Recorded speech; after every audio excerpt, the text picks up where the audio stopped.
Everyone, I'm Michael Camburn. I'm a fourth-year chemical engineering student graduating in December of 2021. Today, I'm working with the Student Active Learning Initiative to bring you this video sponsored by the William G. Laurie Department of Chemical and Biomolecular Engineering.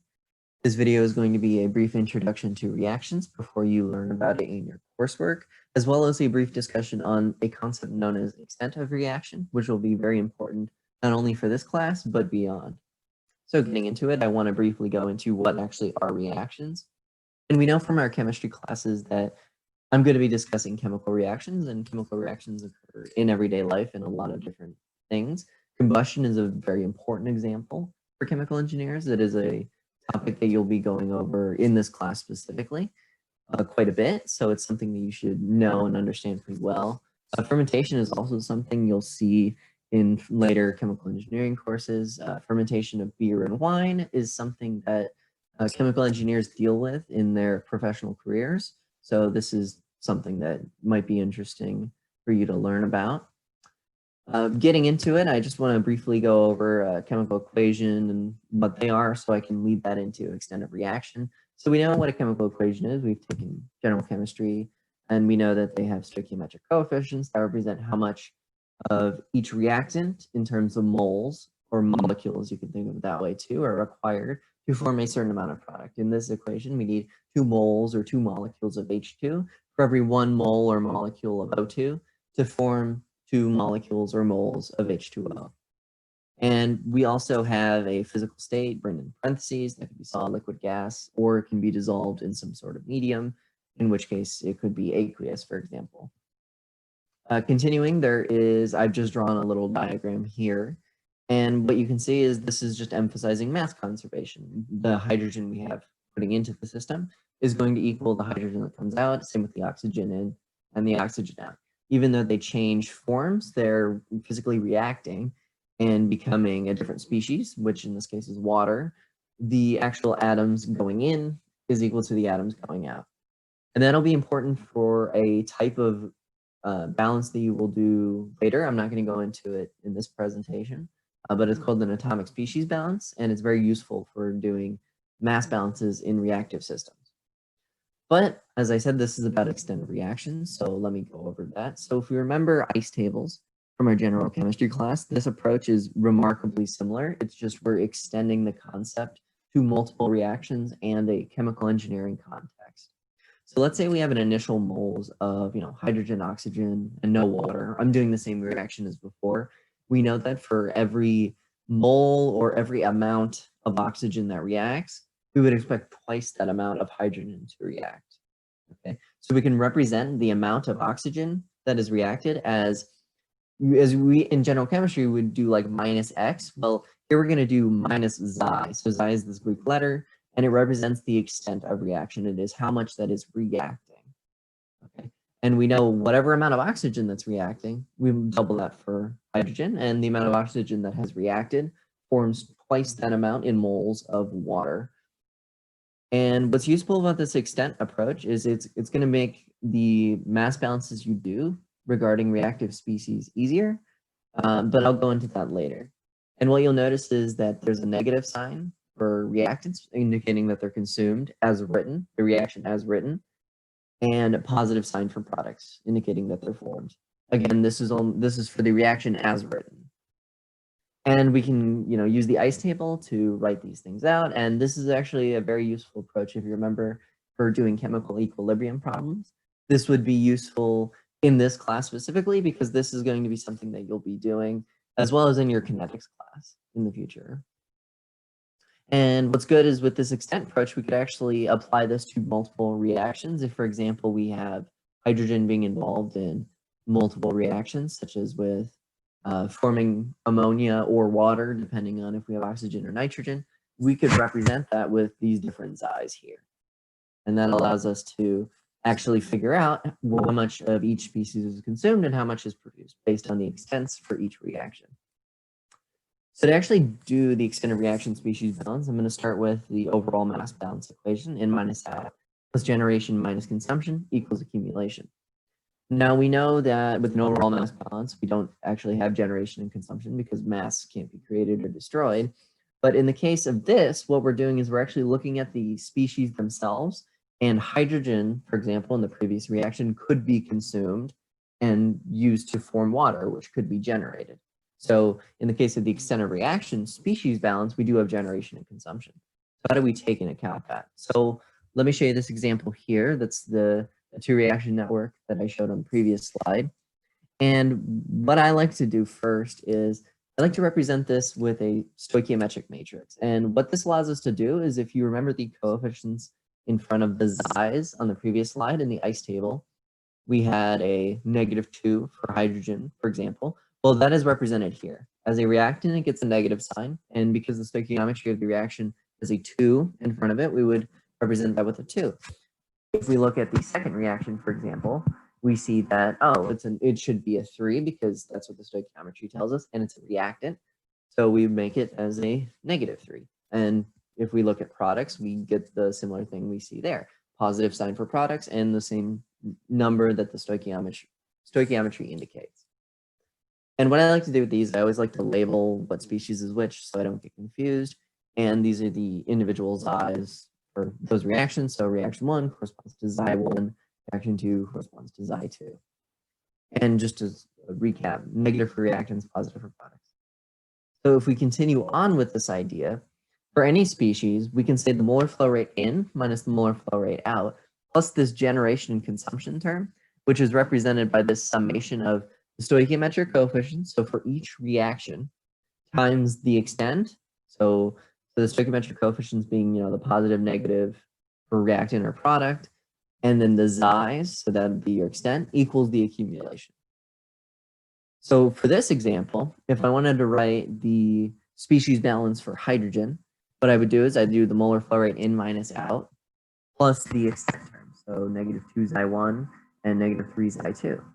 And then that would equal my accumulation. And you can do the same thing for all the other species. And what's good about this approach is if you get both of these xy's, well, then I get a bunch of information on the other reactions, like the other species balances for free. So this is definitely a solid approach to doing these kind of problems. So I want to go through a quick example real quick, and then I'll discuss other things that are advantageous when you do extended reactions. So this is a very straightforward, it's a steady state combustion reactor, and it's fed methane, oxygen, and nitrogen. It tells you the percent conversion and the ratio of carbon dioxide and carbon monoxide. And the problem is asking you to calculate the molar composition using extensive reaction.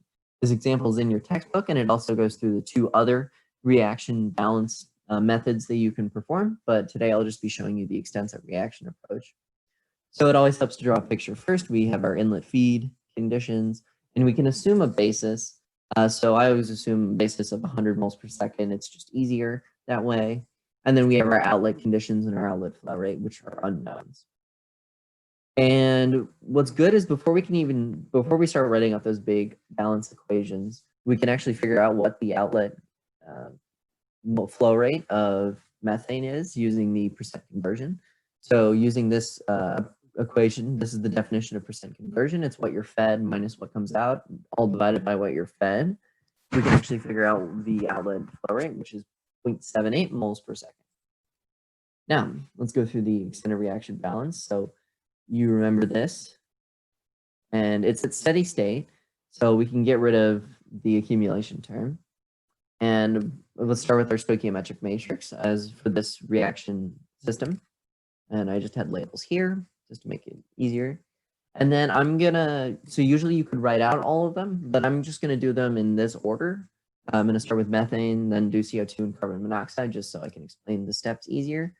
So for the first one, which is methane, we have this, it's in minus xy1 minus xy2 equals my outlet. And we already know the inlet and outlet, so let's rewrite this so the extent of reactions are on one side. Okay, and now we know these both are unknowns, so we need to figure those out. So if we write out the equations for carbon monoxide and carbon dioxide, we have this. We know xy1 is equal to molar flow rate of carbon monoxide and going out, and xy2 is equal to the molar flow rate of carbon dioxide going out. We're given that the ratio is 8:1. So what we can do is we can say for every 8 moles of well, for every 8 times as many, there are 8 times as many moles of carbon monoxide leaving as there is carbon dioxide. Oh, sorry, I flipped that. There are 8 times as many moles of carbon dioxide for every mole of carbon monoxide. So we can say that 8 Xy1 is equal to Xy2. And we can substitute that into the equation we had before. And we have one equation, one unknown. That gives us the ability to solve for Xy1. And with Xy1, we get Xy2. So we have our extents. And with those, we also have our molar flow rates of carbon monoxide and carbon dioxide, respectively. Continuing onwards, we can actually figure out water and oxygen now that we have the extent of reactions. So we know that water outlet is just 2 Xy1 plus 2 Xy2. We know that the oxygen consumed is reflected with -3 halves Xy1 and -2 Xy2. So we can find the outlet flow rate given the inlet flow rate, and we get that. And nitrogen's the easiest one here because it's not a reactive species in this problem. So whatever goes in must come out. So we get the outlet flow rate of N2. And this allows us to get the outlet feed composition, or the outlet composition, once we figure out the total molar flow rate, which we just add them all together, and that allows us to solve this problem. So I explained this whole approach of extent of reactions. So I want to go over why is this actually useful. So we learned ice tables in general chemistry, and what this approach allows you to do is it allows you to extend it to a more applicable chemical engineering level. In this class, you're going to have to do a lot of different reactive systems like combustion. You might even touch on equilibrium a little bit. And if you recall, ice tables were very useful for equilibrium, and that's the same case here. With ice tables, and with the extent of reaction approach, you can actually determine equilibrium compositions, and this is incredibly useful for the examples that you'll see in this class. And for more complicated mass and energy balances, where you can get bogged down with all the different terms that you're going to have, having extent of reaction is very useful because it's very straightforward and very simple in terms of how you actually do it. In the curriculum, there's one class in particular that stands out in how this approach is useful, and that's CV 3610, which is your kinetics class. Chemical reactions in this class is very important. We're trying to figure out how they proceed and characterize how much of them are converted into product over a given length of time.